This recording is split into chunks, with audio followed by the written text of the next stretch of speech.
Hello guys, how are you? This is Aarti Gupta. Welcome to Let's Success. We are going to discuss about the right to education. RT क्या होता है, right to education के बारे में पढ़ेंगे। ये सभी एग्जाम के लिए यूजफुल है और इसको ज़्यादा से ज़्यादा शेयर कीजिएगा, लाइक कीजिएगा, सब्सक्राइब कीजिएगा।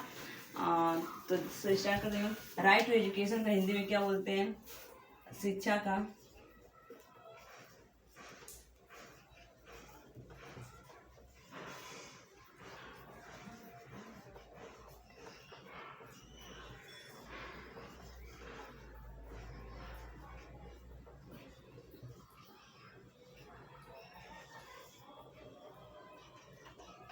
राइट टू एजुकेशन का हिंदी में बोलते हैं शिक्षा का अधिकार अधिनियम। इसका मतलब ये था कि सबसे पहले कोठारी कमीशन थी, इसको कोठारी कमीशन था जो हिंदी में उसको बोलते हैं कोठारी आयोग का कमीशन। कोठारी आयोग होता है। सबसे पहले इसको भारतीय शिक्षा आयोग पहले था, तो उसी का नाम चेंज, कोठारी कमीशन को चेंज करके भारतीय शिक्षा आयोग को रीनेम कर दिया गया, चेंज कर दिया गया, जिसका नाम कोठारी कमीशन रखा गया था। और ये सबसे पहले कब स्टार्ट हुआ था? 1964 में आया था इंडिया में।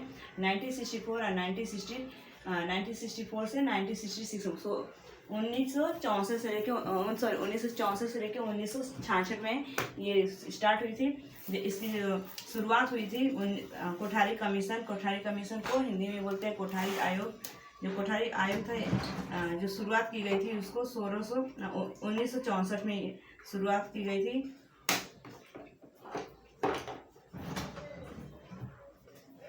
शुरुआत की गई थी 1964 में। और जब ये लागू कब किया गया था, जो इसका रिपोर्ट था सबमिट किया गया था 1964 में। इसको 2 साल लग गया था, इसको 2 इयर्स लग गए।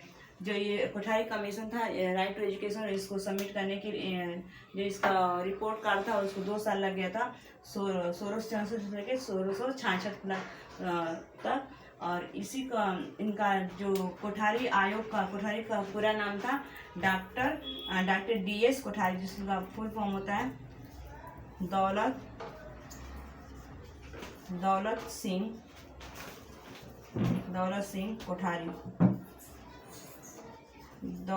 कोठारी, जिनका पूरा नाम होता है दौलत सिंह कोठारी होता है। और इन्होंने इंडिया में सबसे पहले की थी, जिसमें 17 मेंबर्स थे।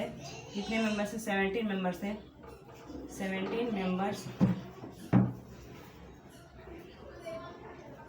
मेंबर्स। इस बैठक में कितने? 17 सदस्य थे, जिसको हिंदी में बोलते हैं 17 सदस्य।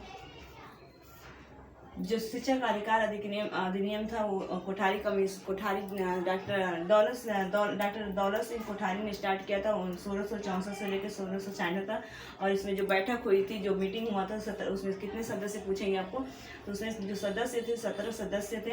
और ये जो कोठारी कमीशन स्टार्ट हुआ था तो 1664 से लेकर 1966 में भी हुआ था, फिर 1986 में भी हुआ था, 1991 में हुआ था, 2005 में भी आया था। 2005 के बाद उसके बाद 2009 में आया था, जो पूरे इंडिया में भारत में ये लागू हुआ था। और उसके बाद 2020 में हुआ था, 2020 में हुआ था। जो 2020 में हुआ था तो ये अपना सन था, बताया गया था कि यहाँ से स्टार्ट हुआ था 60। और ये आर्टिकल्स अगर आपसे पूछ दें, आर्टिकल्स कौन सा आर्टिकल में था?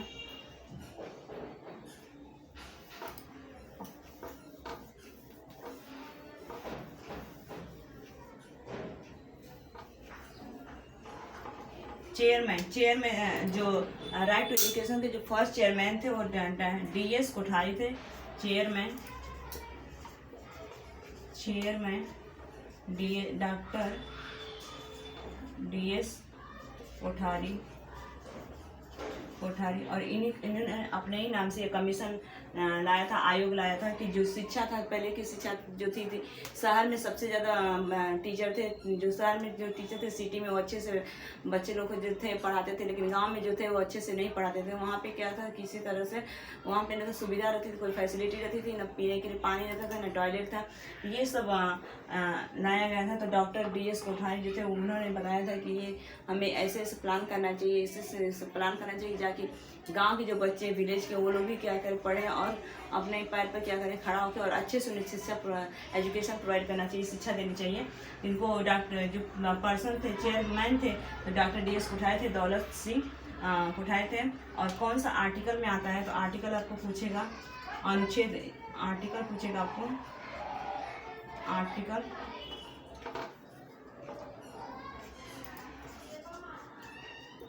आर्टिकल 21A आर्टिकल 21 में था। और ये जो आर्टिकल 21 में था ये क्या था, आर्टिकल इसको अनुच्छेद बोलते हैं, अनुच्छेद, हिंदी में इसको अनुच्छेद बोलते हैं।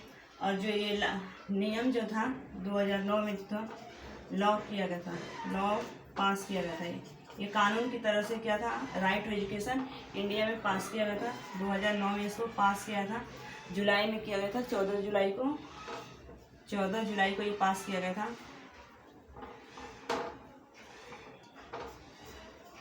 14 जुलाई को ये जो राइट टू एजुकेशन शिक्षा का अधिकार था 14 जुलाई 2009 को पास किया गया था। लेकिन ये लागू कब हुआ था, अगर पूछेगा लागू कब किया गया था, लागू इसको हिंदी लागू क्या बोलते हैं, अप्लाई बोलते हैं, इंग्लिश में अप्लाई कब किया गया था इंडिया में। अगर पूछेगा भारत में अप्लाई किया गया था कब, 1 अप्रैल 2010। अगर पूछेगा कि राइट टू एजुकेशन इंडिया में पास कब किया गया था, तो आप बताएंगे कि 14 जुलाई 2009 को पास किया गया था। और लागू कब किया गया था, अप्लाई कब किया गया था इंडिया में, 1 अप्रैल 2010 को किया गया था पूरे भारत में। ओवरऑल इंडिया में क्या किया गया था, ऑल ओवर इंडिया में क्या पास किया गया था राइट टू एजुकेशन। और आर्टिकल्स पूछेगा किस आर्टिकल्स में आता है, किस अनुच्छेद में आता था, 21A में आता है ये।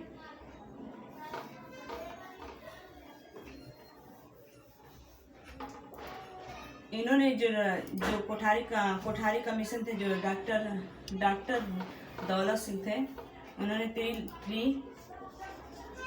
थ्री लैंग्वेज फॉर्मूला, इसको हिंदी में प्रिय भाषा का सूत्र, किसके द्वारा ये दिया गया था पूछेगा तो आपको। 3 लैंग्वेज फार्मूला किसके द्वारा दिया गया था, तो कोठारी के द्वारा दिया गया था। कोठारी के द्वारा, DS कोठारी के द्वारा दिया गया था। और कितने कौन से थे, पहले कौन सा यूज करते हैं, मदर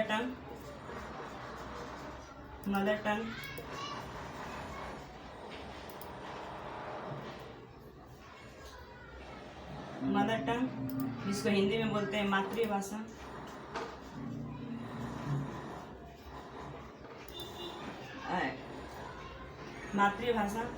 दूसरा था इंग्लिश अपना,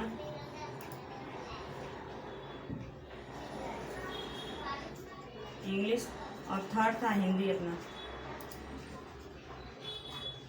जो पहला था तो उन्होंने 3 लैंग्वेज फार्मूला दिया था कोठारी कमीशन में। पहला था मदर टंग के बच्चे को सबसे पहले हमें क्या करना चाहिए, कोई भी बच्चा हो तो अपनी मातृभाषा से उसको पढ़ाना चाहिए, चाहे यूपी हो, चाहे महाराष्ट्र हो, चाहे झारखंड हो, बिहार हो, कोई भी स्टेट हो, तो उसमें क्या करना चाहिए, अपनी मदर टंग को यूज करना चाहिए, मातृभाषा को यूज करना चाहिए, जिसको वर्नाकुलर लैंग्वेज भी बोलते हैं। और इंग्लिश, इसके बाद इंग्लिश, जो इंग्लिश था वो पूरे इंडिया में क्या था, अगर हम कोई महाराष्ट्र का है, अगर वो साउथ में जाता है, कोई महाराष्ट्र का स्टूडेंट साउथ में जाता है, तो उसको क्या वहाँ पे इंग्लिश बोलने अगर नहीं आएगा तो क्या होगा, वहाँ पे लैंग्वेज का बैरियर होगा, वहाँ पे भाषा की रुकावट आएगी। इसलिए क्या उन्होंने ये लागू किया था, ये फार्मूला दिया था कि अगर हम दूसरे सेकेंड स्टेज पर बच्चे को लैंग्वेज भी सिखाना चाहिए, लैंग्वेज इंग्लिश पढ़ाना भी चाहिए, और जाके इंग्लिश को अंडरस्टैंडिंग करे, समझे और उसका क्या करे, रिप्लाई दे, तो वहाँ पे अच्छी से अपनी कम्युनिकेशन इसके डेवलप करें। तो उनको दूसरे लैंग्वेज में बोला गया था इंग्लिश। और तीसरा हमारा क्या था, हिंदी। उन्होंने बताया हिंदी क्या थी, हमारी राज्य भाषा थी भारत की। क्यों, अगर पूछेगा भारत की कौन सी भाषा हमारी, हिंदी हमारी क्या है, तो हिंदी हमारी जो होती है राज्य भाषा होती है। हिंदी क्या होती है, राज्य भाषा होती है। हिंदी हमारी क्या है, राज्य भाषा। ये तीसरे नंबर पर आता है। तो जो इंग्लिश लैंग्वेज उन्होंने बताया था, तो जो प्रिय भाषा का सूत्र बताया था, क्योंकि जो हमारे बात करने कोई अपने मदर टंग से निकल के दूसरे स्टेट में जाता है, तो वहाँ पे उनको अगर नहीं मदर टंग वाले लोग मिलते हैं, अगर बात करने वाले मातृभाषा नहीं आती उनको, तो वहाँ पे इंग्लिश यूज कर सकते हैं। अगर इंग्लिश भी नहीं आती तो हिंदी। तो अगर कोई साउथ में जाता है, जैसे एग्जाम्पल बता रहे हैं, अगर साउथ में जाता है वहाँ पे क्या करते हैं, साउथ इंडियन लोग ज़्यादा से ज़्यादा इंग्लिश उनका मदर टंग रहता है, उन्होंने ये भी सोचा कि ये हम लोग की भाषा जो होती है वो क्या करेगा, वहाँ पे रुकावट आएगी, बैरियर आएगी, तो उस बैरियर को ख़त्म करने के लिए, उस रुकावट को ख़त्म करने के लिए वहाँ पे इंग्लिश का भी यूज किया।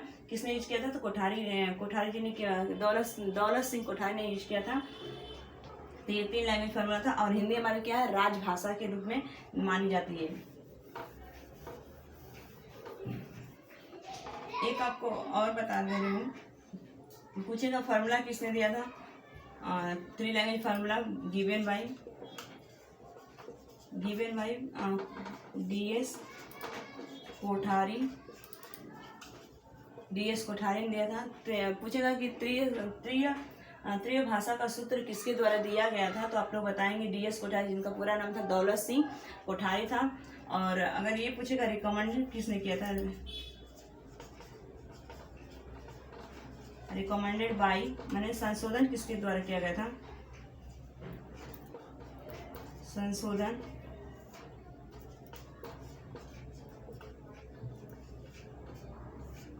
किसके द्वारा किया गया था? तो आप लोग बताएंगे नेशनल पॉलिसी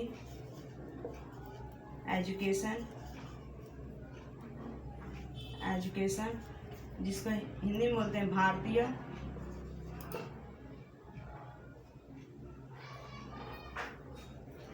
राष्ट्रीय शिक्षा नीति, हिंदी में बोलते हैं राष्ट्रीय शिक्षा नीति। अगर पूछेगा कि 3 लैंग्वेज फार्मूला किसके द्वारा दिया गया था? तो ये दिया गया था 3 language formula given by the doctor DS Kothari के द्वारा दिया गया था। कि कौन कौन सा? तो पहला था मदर टंग बताएंगे, मातृभूमि बताएंगे, दूसरे नंबर कौन सा लैंग्वेज आता है? तो इंग्लिश आता है। थर्ड नंबर पे कौन आता है? तो अपनी हिंदी आती है। हिंदी कौन सी होती है? हिंदी जो होती है अपना राज्य भाषा के रूप में मानी गई थी।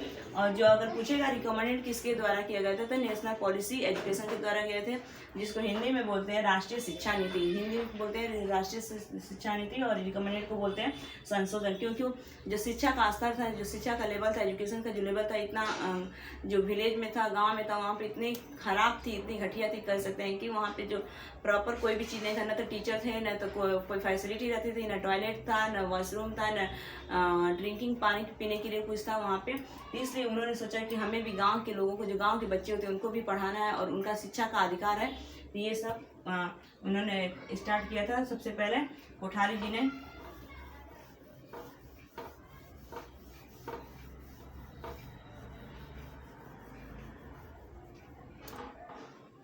अब एक्ट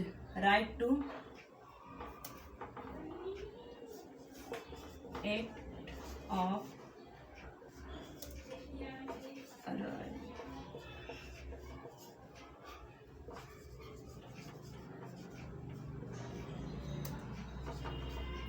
शिक्षा का एक्ट क्या है? एक्ट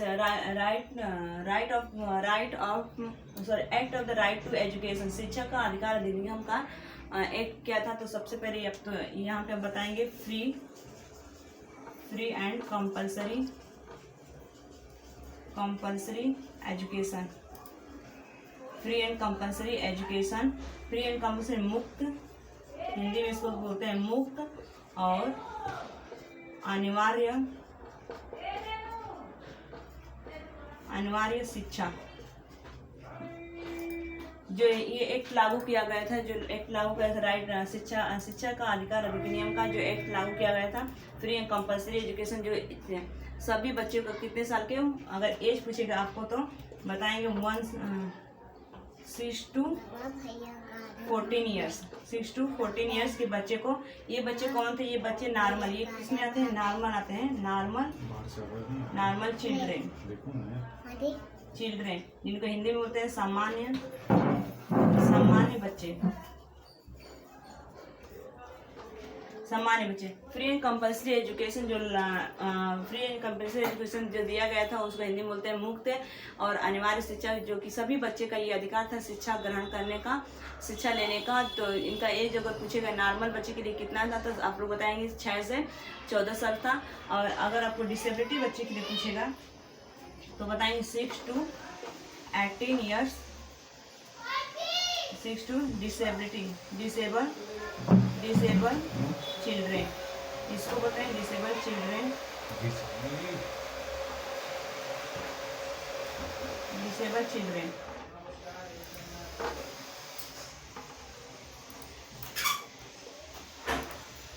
इसको हिंदी में बोलते हैं असामान्य बच्चे। असामान्य बच्चे थे, उनकी जो एज पूछे कितने थी राइट टू एजुकेशन के अकॉर्डिंग, तो आप लोग बताएंगे 6 से 18 वर्ष थी। और ये जो असामान्य बच्चे लोग की थी, इसके बाद आता है कि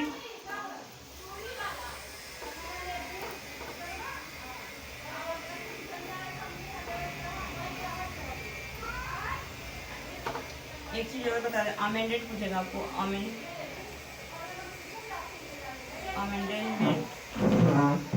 तो आप लोग बताएंगे 86 पूछे।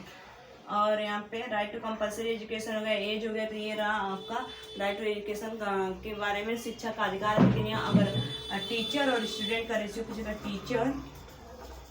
टीचर एंड स्टूडेंट, टीचर और स्टूडेंट्स का रेशियो कितना होता है, अध्यापक और विद्यार्थी,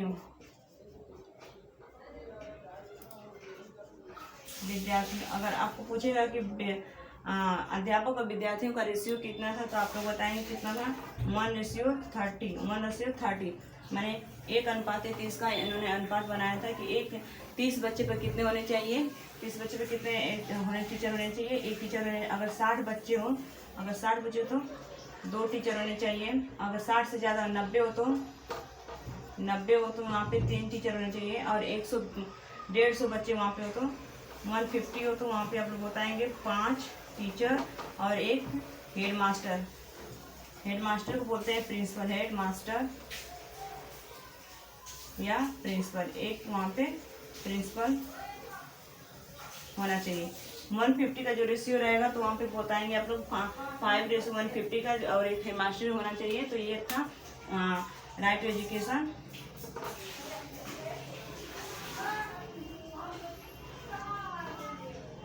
और इसके बारे में act of the right to education हो गया, शिक्षा का अधिकार यानी कि नियम। Thanks for watching this video, like share subscribe कीजिएगा। अगर आपको पसंद आए तो इससे रिलेटेड आप लोग बताइएगा, कमेंट कीजिएगा, तो मैं आपको पढ़ाऊंगी।